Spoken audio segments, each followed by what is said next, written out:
अस्सलाम वालेकुम। आप देख रहे हैं पाक एक्सक्लूसिव टीवी।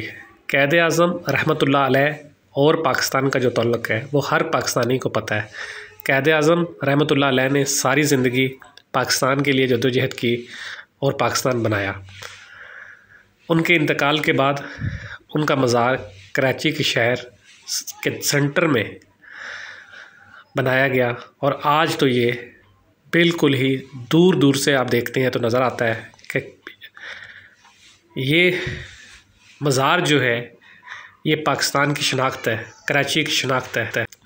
यहाँ पर हर रोज़ हज़ारों अफराद हाज़री के लिए आते हैं, पाकिस्तान की सलामती के लिए, क़ायद आज़म की मग़फ़िरत के लिए और पाकिस्तान की खुशहाली के लिए दुआ करते हैं।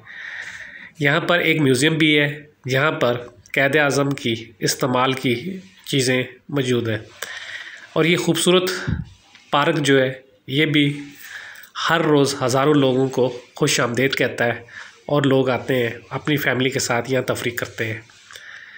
14 अगस्त वो दिन है जिस दिन पाकिस्तान बना। उस दिन ख़ुसूसी तौर पर क़ायद आज़म रहमतुल्लाह अलैह के मज़ार पर हज़ारों अफराद आते हैं और अपने कायद को ख़राज अक़ीदत ख़राज तहसीन पेश करते हैं। आइए आपको दिखाते हैं आज मज़ार के हवाले से मुख्तलिफ़ मनाज़र जो आपको यकीनन पसंद आएंगे।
है।